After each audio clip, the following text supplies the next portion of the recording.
Hello everyone. Welcome back to the show. We have Tom today. Hi Tom, how are you doing?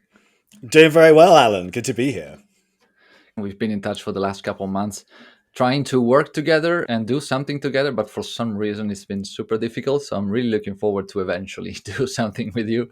Life gets in the way, but we'll make it happen. I'm confident of Yeah, definitely. it. Definitely. Yeah, let's get started. Do you want to give us a quick overview of your background and how you came to be doing what you do with Grizzle? Yeah, so how far back do you want me to go? How I got into marketing or just the company itself? Yeah, I guess how you got into marketing and specifically focusing on SaaS maybe and digital PR Mm, content distribution. cool. That sounds good. So I fell ass backwards into marketing like a lot of people tend to do. I was a bit of a programmer IT nerd back in the day, and then I discovered this thing called SEO while I was working for a non-profit here in the UK. And I thought, okay, so now I can actually do something with these technical jobs. And slowly but surely just fell into the rabbit hole that is marketing. Worked with a lot of different companies over the years, e-commerce. I even started like a quote unquote local marketing consultancy. I feel like that's a rite of passage for a lot of SEOs.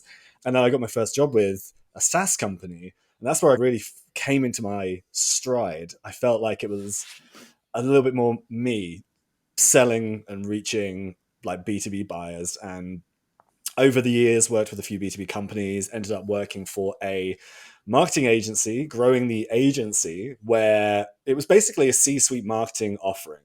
The goal was to get a round table, a dinner of C-suite executives for our clients of their core ICP, essentially.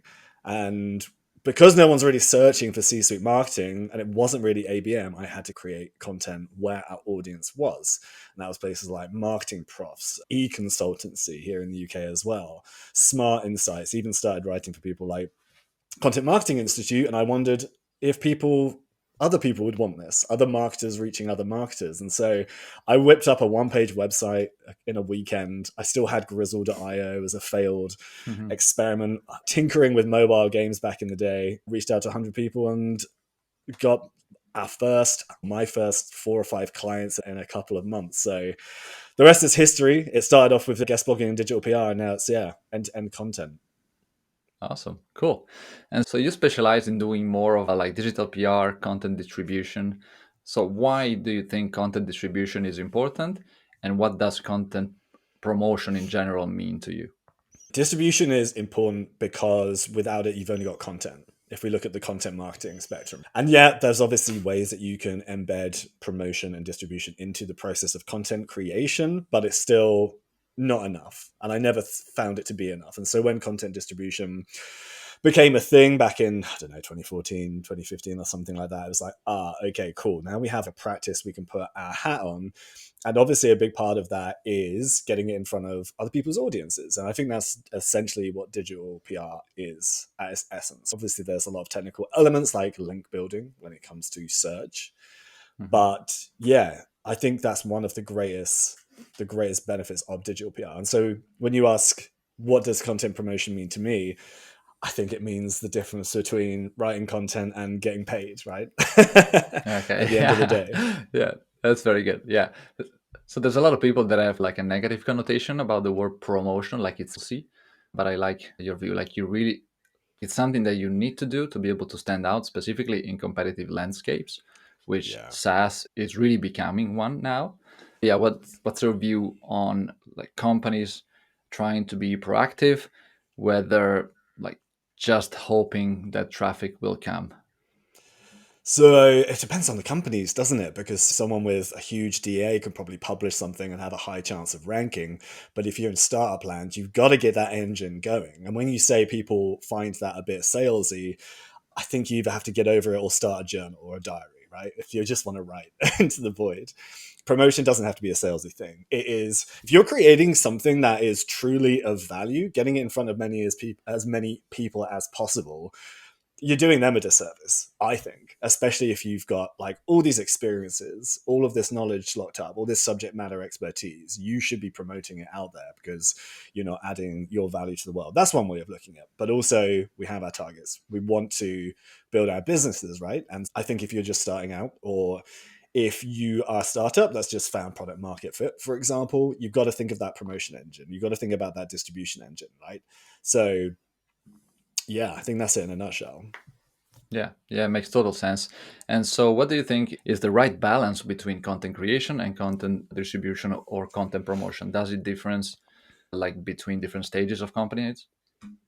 That's a really good question. I feel like that's a complex answer. So, it reminds me of one thing that we are talking about a lot internally at Grizzle at the moment, right? The difference between publishing content and promoting it. Because oftentimes those two things come hand in hand. And so if you look at content repurposing, right?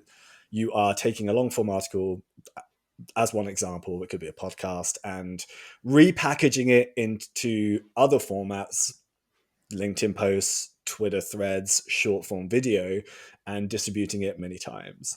The problem with that, I think, is that sometimes it uses these social platforms as an afterthought. So when you say, what's the right balance, sometimes those two things are the same thing, right? Instead of using social as an afterthought, you need to think about what kind of content should you be creating for social versus what you should be creating for the blog. And sometimes those two things feed into each other. So I think it's hard to strike a balance, right? I think you have to constantly do both and experiment with new approaches to distribution. I don't think there's such a thing as you should spend 20% of your time creating and 80% promoting. I just don't think it's as simple as that. I don't know if I put a spanner in the works on your question there. No, that's perfectly good. There's a lot of people that try to come up with these formulas, but as we know, it depends with everything in marketing. It depends on the stage that the company's at. It depends on the competition. The stronger the competition, the more noise you have in the market. Chances Exactly. are you'll probably have to do more promotion, right? But yeah, creation is also very important because if you promote something that's not good, it's basically not going to go anywhere, right? Exactly, exactly. And to be honest, you don't know if it's any good until you've got it out there and you've got feedback. This is why I think Dave Gerhardt from Exit 5, he may have popularized the idea of using social content as a smoke test, I think. We call it like a litmus test. Put an idea out there. If it gets engagement, then you're probably onto something to expand on into a long form article. Obviously, again, doesn't always count for search because you can see what the demand is. And as long as you have authority, or if you're building authority in that space, then you're off to the races. But yeah, I think the two things can feed into each other, if that makes sense. What do you think? Yeah, definitely. Yeah, definitely. It's something that I'm seeing a lot of these creators, like the creator economy. There's a lot of people that now publish like Twitter threads, and then if they see that they get engagement with those, they turn them into either blog articles or even like short online courses. So it's definitely a Totally. good way, I think, to test the content, test the market. So, uh, what would you say are your favorite content distribution strategies that you've done for yourself or for your clients? That's a really good one. So back in the day, we used to have a very convoluted promotion strategy, so to speak, or a methodology. And there was a lot of like little bitty things, right? Ticking boxes here and there, repurpose into this, repurpose into that, post it here. And we found that a lot of it was just busy work, and you can get way more impact by pulling the right levers. I think when it comes to search, I think you and I both agree digital PR is the way to go, right? Especially these days, if you can create something that people actually want to link to, that is relevant to your offering or the authority that you have in a particular niche or industry or topic, then you can then use the power of internal linking to spread that far and wide internally. And so many people, I still get so many emails from outreach specialists. I'm doing the bunny ears with my fingers here, where it's like, we just created an article about topic ideation. We see that you link to this one, as is better. And I don't know if it still works. I don't think it does because we saw dwindling results a long time ago. I guess it depends on the niche and the market, right? I think if you're operating very competitive spaces, then it's going to be harder. But if you create something that's a little bit different or actually adds to the narrative that other journalists, editors, content marketers are writing, so data driven content, for example, using that as a way to not just generate buzz, but also natural backlinks is a great way to go for search. We've just talked about content repurposing. I think you can do that forever as long as it's relevant for that amount of time. Find new ways to repackage the same message into other formats. maybe put a unique angle into it. There's often like an article that you wrote a year ago, there's often going to be overlap with something that happens in the zeitgeist now, right? AI content could be one example, and the importance of quality. That's a rabbit hole we can go down later. But then the third and most important one, I think, is we used to do a lot of community posting. We're not community posting, community promotion, right? Try and get ourselves embedded in a community to then eventually share our content, which does sound incredibly salesy. And we realize that. And so what we realized is we can take a similar approach to digital PR in that it's all about relationship building. So now, and I think this works differently for an agency than an in-house marketer. So as an agency working with lots of clients, obviously we're looking for ways to work smarter. Instead of embedding ourselves in these communities, we find who are the movers and shakers within these communities who actually have something interesting to say, and then we collaborate with them on the content creation process. And this does a couple of things, right? It makes the content more authoritative and more unique because you are getting another subject matter expert's voice.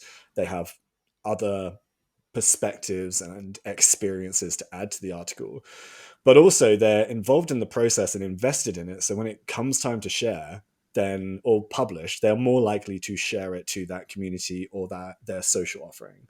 It takes a little bit of a deeper approach, but if you select your channels well, then I think you're off to the races. And of course, some channels perform better than others, and so it's an iterative approach. And over time, you figure out, okay, these guys, they have great insights and they always help to amplify our content.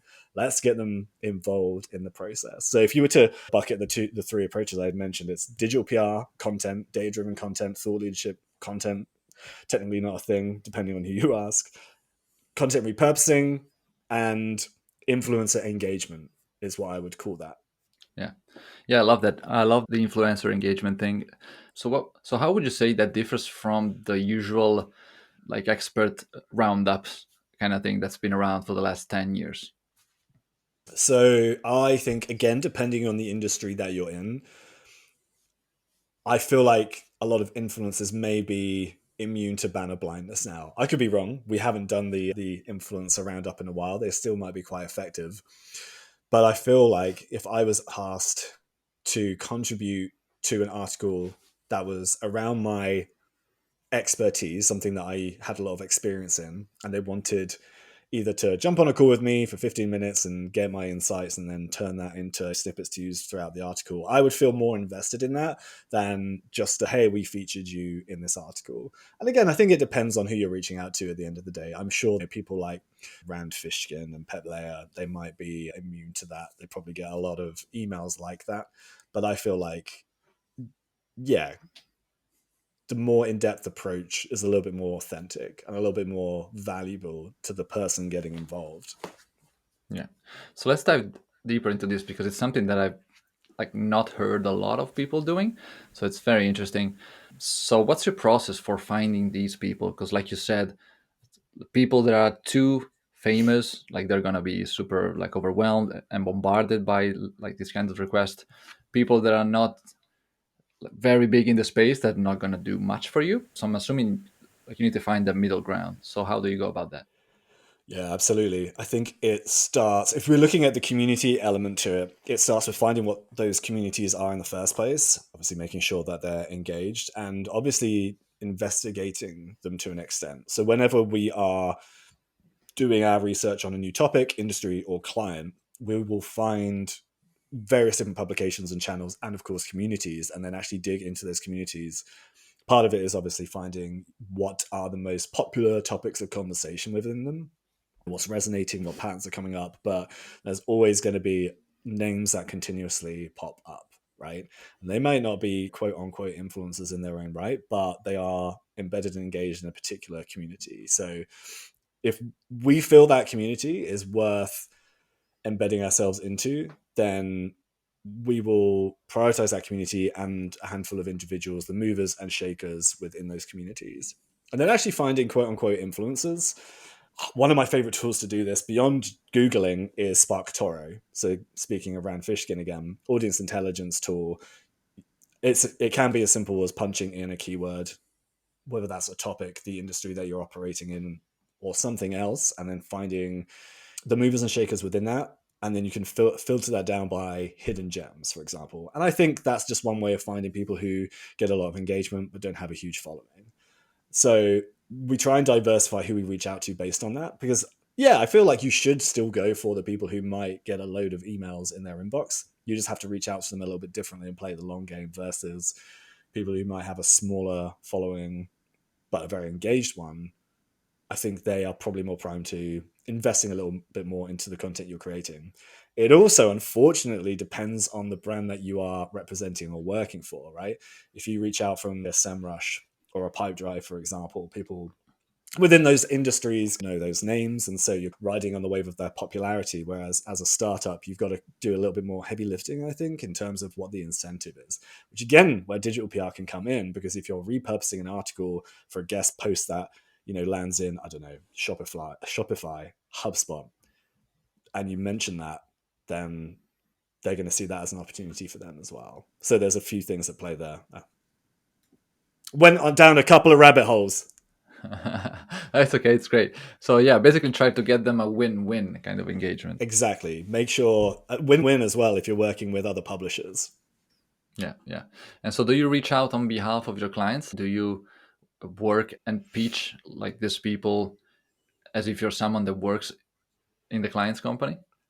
You know what? We did do that once upon a time, but now we find it's way more efficient to just do it as ourselves, because we are building relationships first of all, so that kind of gives us a level of access that we can then leverage later on, as long as we are respecting what an editor or a journalist or another content creator or marketer is looking for. We're not taking advantage. That's the important thing. But yeah, usually just doing it as ourselves works just as well. And again, it's because you can leverage the brand name that you're working with if you have that behind you, or present access. I think access comes down to it a lot, right? If you're reaching out to an influencer and you say, okay, I'm writing an article for the startup, we're also going to be repurposing it, for lack of a better word, into the HubSpot blog or Content Marketing Institute, would you like to get involved? It doesn't matter if it's from grizzle.io, I think, as long as you are communicating the Yeah, you have value. the authority behind your back, essentially. Yeah. Exactly. Yes. Yeah. Riding on the shoulders of giants, so to speak. Okay, so let's talk now more about digital PR. So, how would you leverage digital PR for a company to reach maybe a new audience that they like didn't have before? And what are some best practices to create digital PR content for this? Okay, two really good questions. Reaching a market or an industry they haven't reached to before, right? Or an audience. Is that what you meant by the first one? Okay, cool. You've got to target the right publications, first of all. I think you probably already know what those are to an extent. There's probably others that you've not thought of. And it comes down to good old fashioned research, right? You can use tools like I just mentioned, like SparkToro. BuzzSumo is another really good one. SEMrush and Ahrefs, Content Explorer tools, things like that, just to like pull and collect the data, but you've got to go in and figure out what are these people publishing as well. For example, if you are reaching an e-commerce audience, yes, Shopify might seem like an obvious way to go, but if you dig deeper into the weeds, then you might want to go for a smaller publication with a more concentrated amount of your specific ICP. Can be tricky to find what those are beyond just reading the articles and seeing what they're writing about, and also reverse engineering by using tools like I just mentioned, BuzzSumo, to figure out what are their most popular topics. Those are usually really good indicators of which publications to prioritize. And then, sorry, Alan, what was your second question on that Second thread? question was, yeah, what are some best practices to create the digital PR content for this? Gotcha. So, again, I think it's going to come down to what your biggest priorities are. So, when I think about researching publications, I'm actually talking about through the lens of guest blocking. I always feel like I would much rather go for a handful of publications with a high, quote unquote, high DA, or a lot of a relevant readership, so to speak, than yeah, try the spray and pray approach. Saying that, volume still matters, and so then it comes down to a good old fashioned digital PR approach, creating something that people are actually going to want to link to, and even going back to the old school PR roots of building a media list, reaching out to those individuals in a personalized manner with the content that you have and shopping it to them. So when it comes to actually creating the content itself, I think it comes down to what the audience is hungry for and also riding on trends. So you can play the kind of tried and tested in the B2B world and the SaaS world, especially industry reports work really well, right? So like these long in-depth reports where you are either surveying people, surveying your ICP preferably, and collecting trends from those. Similarly, benchmark reports. So a lot of SaaS companies have a lot of owned data that they can then transform into benchmarks or trends within certain segments of their audience to create these kind of smaller articles and reports as well that kind of collects that data, puts it into infographic form, and then maybe even overlap that with publicly available data to come with some hypothesis, a new word, out, and other angles that can then be taken to the press, so to speak.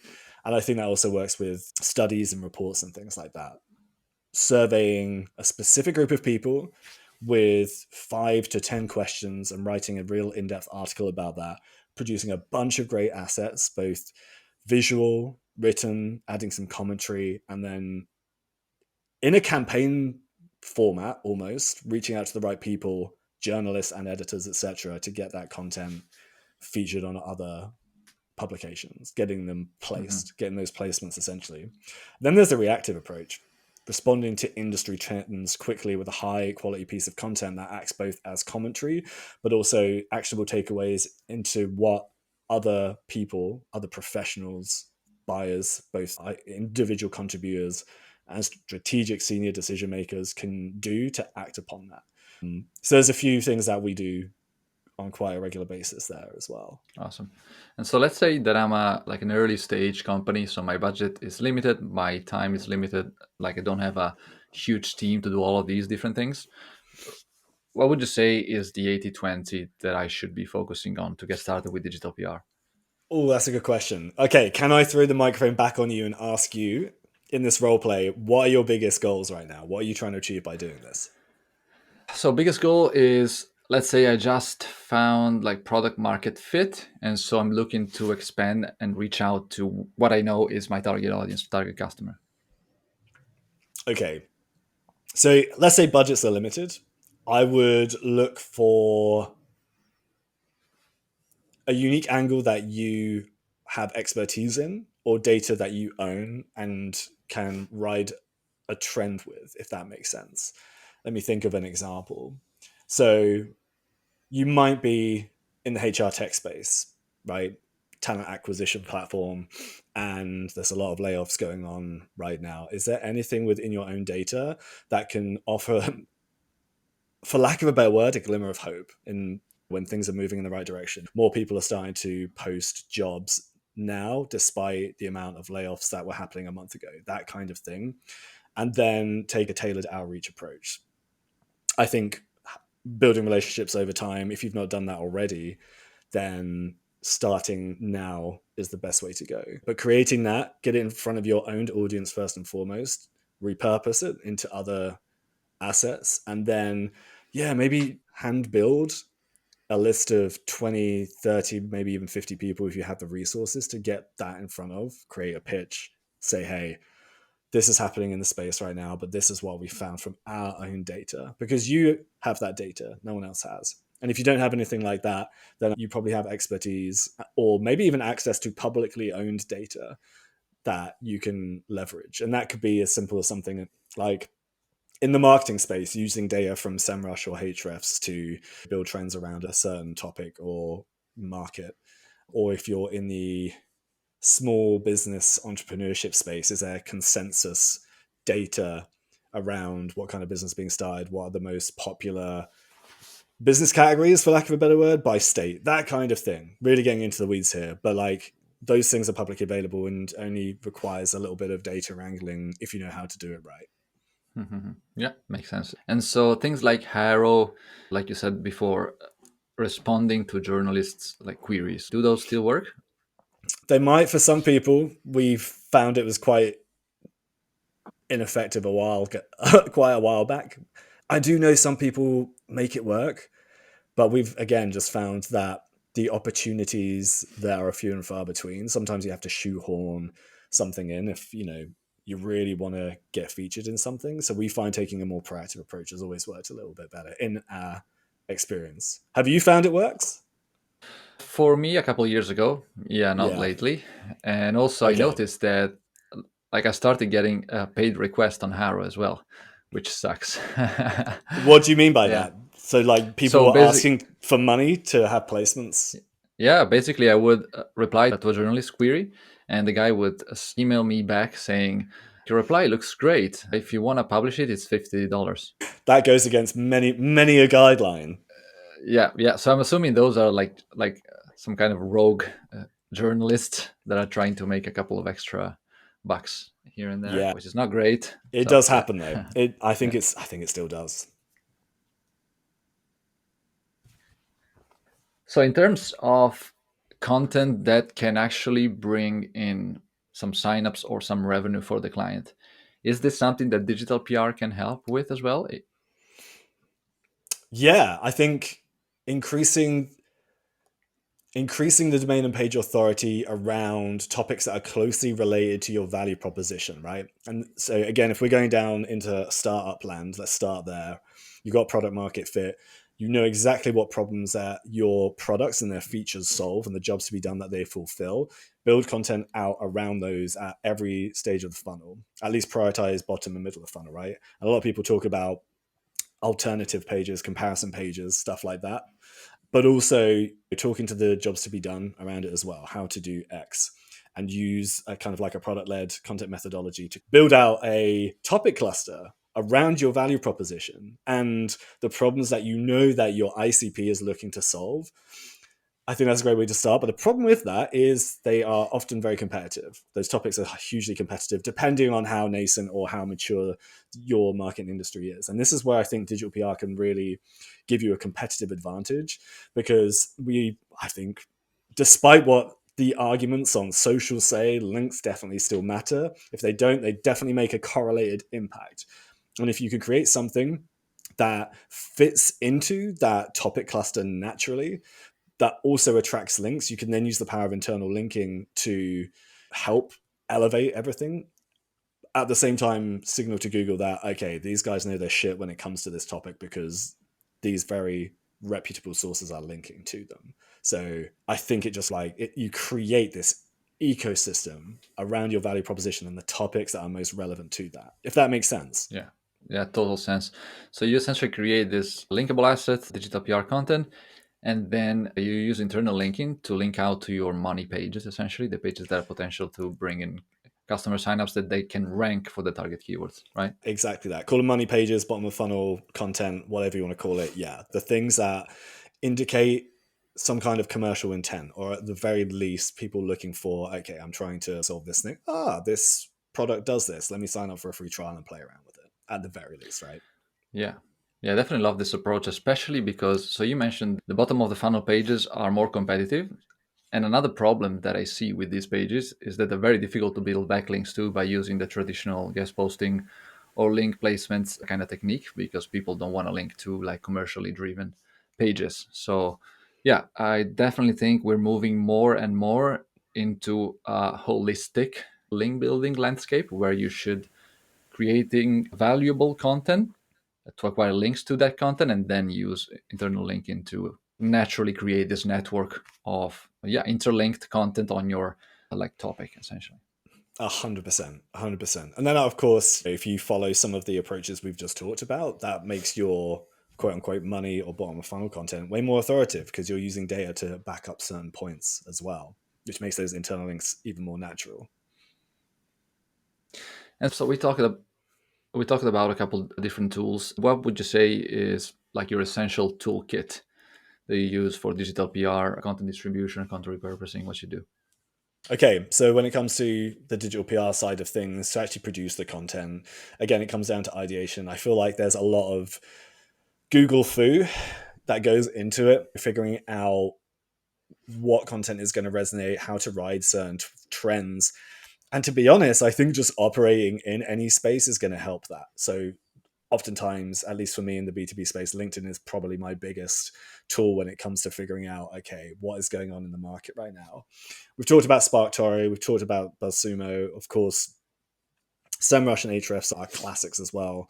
I think that looking for other pieces of content that are generating a disproportionate number of links over a short amount of time can give you an indicator as to into what else you could possibly be creating, as long as you're not directly competing with it. Someone like Buffer creating a state of social report. We did a study on this recently and found that I think that in their first 100 days they got 200 and something links. But you're not Buffer, but you can emulate what they've done through that content format, for example. So borrowing ideas from other places. And then in terms of reaching out, it's a mixture of good old fashioned prospecting or having those relationships in the first place, which requires some prospecting, of course, but assuming that you have those relationships built. Managing outreach through BuzzStream is pretty handy for managing campaigns, outreach, and responses as well from people who haven't necessarily responded. So managing contacts. Sometimes you can use that to test a different angle within the same piece of content too. So being able to segment people who haven't even opened it, maybe because the subject line is just not relevant to them. That's a really good way of segmenting that out and have another at bat. Those are the things that kind of initially come to mind. Sometimes, yeah, it's good old fashioned dig into the weeds. Of course, there's various tools when it comes to creating content, Canva, Figma for visual content and stuff like that. But those are the ones that are top of mind. So in terms of quantity, like how big would you say is your average prospect list? Okay, so that again, it depends on the size of the market or the industry that you're operating in. So it can range anywhere from, if we're talking guest blogging, sometimes 10 to 20 because the response rates can be pretty high from those. But if it's a digital PR campaign, it can range anywhere from 50 to 1 to 200. Again, we try to go for a more targeted, personalized approach and then try new angles and approaches within that. But yeah, we stick with that. We don't want to burn relationships before they've started as well. And I think it helps to take a more personalized approach. But I think if you're listening to this and you're going to start testing outreach and reaching out to 200 people with the same message, you risk burning those relationships before they've begun. So yeah, we try and start small, test things out, and then scale up once we've got a good read on the market. Okay, any other tips for email copywriting or like templates? Yeah, so I'm going to go back to a story here. I started Grizzle on the back of a list of 100 people that I scraped together myself, went through Angel List back in the day, looked for all the MarTech companies, looked at them for the marketing directors on LinkedIn. And then I broke every rule in the book and I sent the longest email I'd ever sent in my life. And it's still one of my best performing quote unquote campaigns to this day. So one thing I come back to when I'm asked this question over and over again is to test conventional advice. If people say shorter emails work best, try really long emails. Again, it depends on the audience. And I think, especially when reaching out to journalists, you need to give them everything they need to be able to pick out a story. But I would test new approaches against conventional advice. When it comes to digital PR, again, personalization, I think, is quite important. And sometimes that personalization is just a matter of here's an angle within this particular story, and I've chosen this angle because you cover these things, and that's it. And that's a very journalistic approach. If you're reaching out to other content marketers, you've got to take a really personalized approach, right? Because they're not as, I find they're not as open to certain types of pitches, right? Their goal is to create value for their audience and obviously hit KPIs. And if you come in and say, hey, you got a broken link, then they might not be that interested. So yeah, it depends on the type of people you're reaching out to as well. So we're heading towards the end here. So one of the questions I like to end the interview with is particular. So I really hope you prepared for this a little bit. So if you could have like any movie character from the 80s or the 90s to promote your content, who would they be and why? I did come up with one of these, Alan. I'm going to go with Crocodile Dundee because Oh yes, I love it. in the face of all adversity, he keeps a level head And I don't know, I feel like if the whole marketing thing never works out for some reason, that's the type of person I probably want to be like. Is the first one that comes to mind. Yeah, yeah. I remember watching the movie a ton of times when I was little. So yeah, definitely a favorite. Yeah. It might also have something to do with the fact I've just come back from Australia, actually. So also quite top of Yeah. mind. Okay. Awesome. Okay. Cool. So any last final like tips for the audience that you want to leave them with, and where can people find you and get in touch with you? Yeah. Create content and make sure you promote it intelligently, I think. Don't be afraid. If people think it's too salesy, you've got a lot of value and expertise to share with the world. So share it. And you can find me on LinkedIn. Search for Tom Whatley. I'm the founder of Grizzle. Grizzle.io is our website. And you can, yeah, learn a bit more about us there. Awesome. Awesome. Thank you a lot, Tom. It's been great to have you. And yeah, we'll talk soon. Cheers, Alan. It's been a pleasure.